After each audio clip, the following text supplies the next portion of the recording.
Spoiler alert. Spoiler alert. Spoiler alert.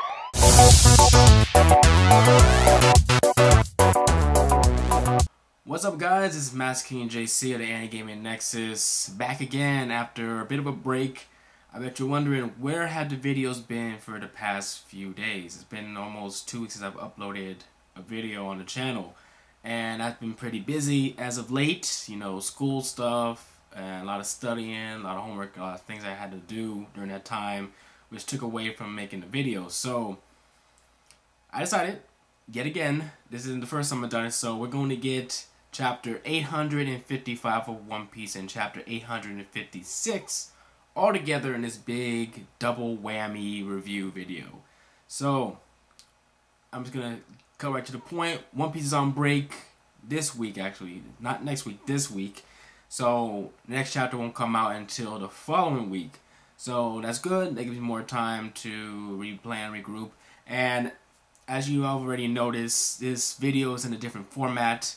I'm doing this in the full screen version, you know, no space, no stars flying around the background on that shit. I'm trying to streamline my content more to YouTube, because before I had to film, I had to record, edit the video, upload it to YouTube. That all took a lot of time. So right now I'm just going to strictly record the video, got my mic here for the much better audio quality. And then I'm going to upload this straight to YouTube once I've gotten the audio and visuals matched up perfectly. Then I got my intro and outro saved on YouTube, unlisted of course.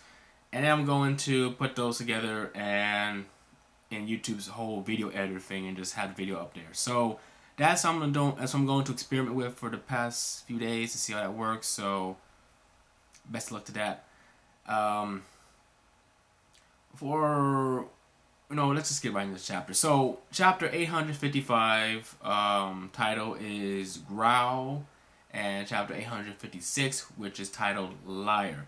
So, these two chapters back to back. 855, it was actually a really fun chapter. I actually reread both of them recently, but this one is even more funnier on the reread because it's such a very Looney Tune-esque chapter where you have Carrot, Chopper, Nami, the rest of them trying to get Brook from Big Mom's sleeping clutches, and it's straight out of like a Tom and Jerry fucking like Daffy Duck, Bugs Bunny type of shtick you would see where, oh, you gotta get the thing or the person out of the clutches of whether it's like, you know, the villain or the dog. You know that dog in Tom and Jerry that Tom is always trying to get Jerry away from? I've got the name of the dog. Spike? Spike, yeah. It's just like that.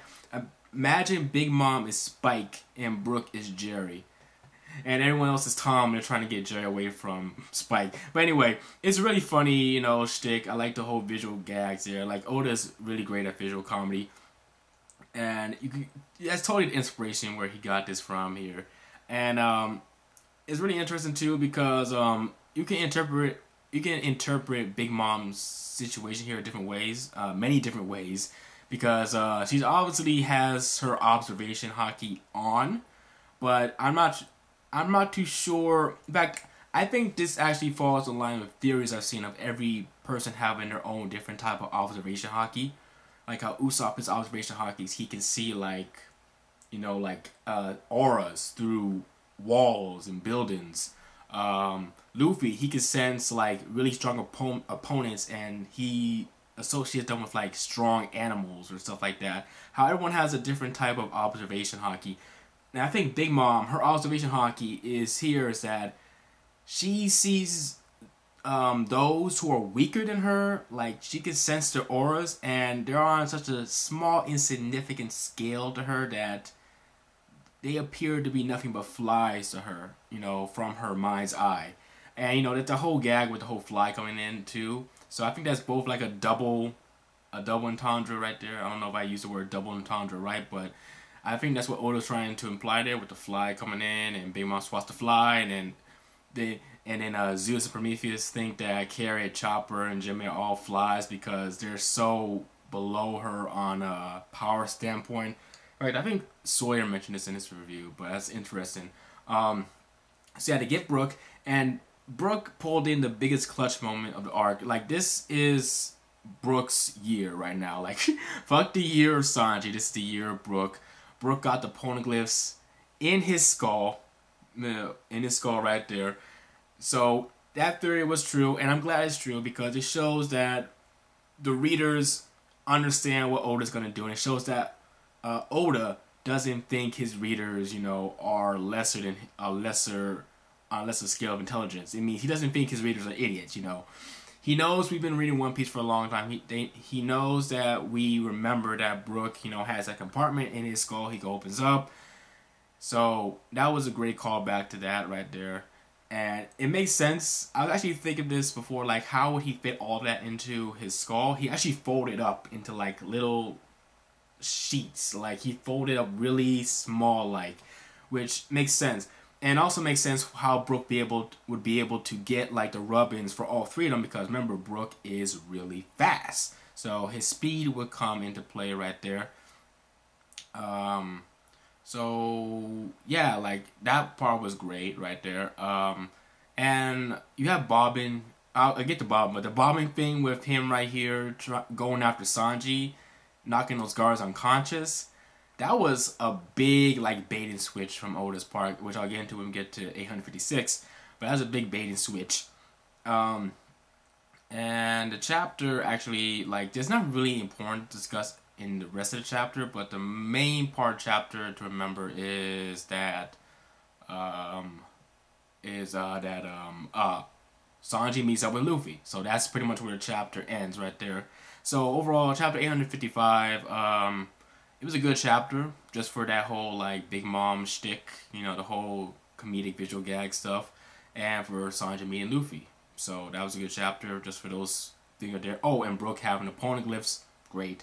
So this chapter 856, titled Liar, we pick up right back where we were, and the mirrors don't know where Sanji and Luffy are because they're not in the castle. And then Nami mentions to Chopper and Carrot and Jinbei, who have been out of loop, that Luffy and Sanji had a fight, which wasn't a fight because it's more of a one-sided thing. And Jinbei mentions here, Jinbei understands the situation. He assesses the situation, and he knows that this is something that Sanji has to do as a Vinsmoke. Smoke. And he mentions here that Peckham's would have been in moral danger if he did not help him earlier. So Jinbei pretty much confirms that Peckham is alive, which we all knew. And that was, like, the first thing people, like, theorized when Peckham's got shot into the water where the sharks were. Like, oh man, only there was, like, a fast fisherman who was there to save him. Ding ding ding, it's Jinbei. So Jinbei saves Peckham's. Where Peckham's is right now, we have no idea. He's probably with the Sun Pirates. And he mentions the plot that Peckham's was involved with, which can only mean, I'll get to this in a moment, then we go to the next page, where we see our boy Jobbin Bobbin, who's apparently shot, and he's clutching onto his sword. He falls down. Before he collapses, he says, "Those bastards," and we see these shadowy figures in the background, and Bobbin is out. Oda with that bait and switch with Bobbin, it's amazing, because the whole thing with Bobbin here, if you took Bobbin out of here, like, you really wouldn't. Bobbin's entire role here is pretty much just set up. His role here is pretty much one, he shows up to take the meat out of the bento box, to stir up Sanji, to get him into action, and then he uses his ability, which puts people to sleep, to make sure the guards don't go and alert anybody, so they're out of the way, so that they don't disturb the wedding plans for tomorrow. Then he goes to chase after Sanji, leaving the chateau, where he is shot by, we don't know, I'm pretty sure we know, but we don't know yet, and he's taken out of the picture by shady individuals, which is meant to set up this underlaid plot, quote unquote, which is besides the whole Vinsmoke massacre plot. I'm gonna come around and say it's Capone. It's obviously Capone. Capone is obviously working against Big Mom. This was foreshadowed. Pecos even mentioned it when he said that don't underestimate Mama. And yeah, that's definitely going to be something that's going to come into play in the next few chapters, which is going to be like so you're gonna have like two factions against Big Mom right here, or maybe it's just gonna be one. Who knows? Maybe they're gonna work together, but we'll see how that goes. But the rest of the chapter really is Luffy and Sanji being reacquainted. Luffy eating from the bento box, which is great. Luffy is pretty much so shriveled up and hungry that he can barely pronounce Sanji's name, saying Fondi, like food. That's the voice I was hearing when I was reading it. So Luffy eats the food. He's regenerated, and regenerate. I'm saying that like he lost a limb, but he's rejuvenated.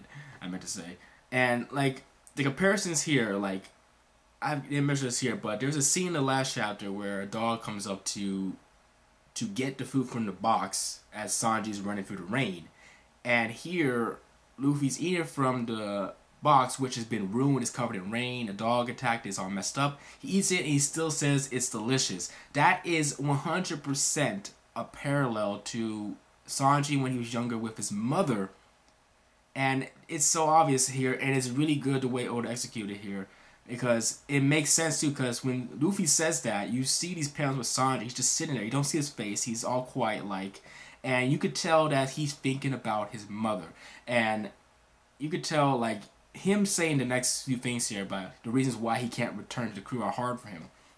Which, you know, number one, he attacked Luffy, you know, he came to save him. Number two, Zeph and Barati are in danger. And number three, the Vinsmokes are going to be massacred. So that's why Sanji can't return. And those are very solid reasons for why he can't return. Those are the reasons we've been saying for everybody saying, why can't Sanji just go? Because Zeph's life is not out of danger yet. And Sanji's not going to let Reiju, and he confirms right here he's not going to let his entire family in general die, which also makes sense. It's consistent with Sanji's character being kind. He's so selfish, and he doesn't even, these people treat him like shit. He doesn't want them to die. And that's another thing I want to mention too, how if Sanji wants to prove to his family that he's not a failure, he can't do that if they're dead. So they need to be alive somehow. So it all adds up. And Luffy just decks him. He decks the shit out of him right there. And that's really not surprising, because it reminds me of like with Vivi, when Vivi was like arguing with Luffy and Luffy decked Vivi right there. It's like it's an argument through fists. Like Luffy, he can't like argue without using his fists. So he pretty much knocks some sense into Sanji, and he tells him to tell him the damn truth. So, I mean, Sanji wasn't lying, but he was kind of lying when he said like those are the reasons why he can't come back. Like he does want to come back to the sun. He does want to come back to the crew. He doesn't want to leave the crew. But those are the reasons he's got in his head, like internalizing there for why he needs to, you know, like set up this idea of why he can't return. And, you know, he has this Robin moment. I want to go home to Sunny, which, you know, yes, it's very similar to Robin's moment, but it's executed differently. But it's also not as powerful too, which I think is intentional. And, you know, he says he can't do this all by himself. You know, he feels like he's hopeless right here, and he wants to save these people who treat him like shit. And Luffy's like, yeah, that's just like you, because Luffy understands. Luffy understands people the most out of anyone in the crew. He knows that Sanji's kind-hearted. He wants to save them. So that's pretty much the deal. That's pretty much what he's got to do really at this point. So Luffy and Sanji now are together. They've reconciled mostly, for the most part. And Luffy says, "No, let's crash that Reddit," and we're on break. So both these chapters really good, like back to back. These are really good chapters that both lead into each other nicely and play off each other strongly. I actually think, this is a theory, but I think next chapter we're gonna go right to the wedding the next day. We're not gonna see like Sanji and Luffy regroup with the Mirror World team, and we're not gonna learn what their plan is. We're probably just gonna go right to the morning. Everyone's waking up. Everyone's getting the wedding preparations ready. And, you know, we're going to just lead into the wedding. Sanji's going to be there. He's going to be going through it as scheduled, as planned. Like, nothing's different. And once the wedding ceremony starts, that's when the plan will be set in action, and we'll probably get like a mini flashback of what the plan is. So I think that'd be interesting if Oda does that, because one, it's gonna get the wedding started, because we want to see this wedding happen, and also it will kind of leave us in the dark of what the plan is, which will also make it a little bit more exciting. So I want to see something like that happen, but whatever happens, as long as the wedding happens soon, I'm okay. So overall, like, good chapters, both of them. And this is a new format. I'm gonna try it out. So let me know what you guys think down below. Be sure to like the video, subscribe if you haven't for more One Piece reviews, which hopefully will be coming more consistently. And catch you guys again next time. Keep on keeping on.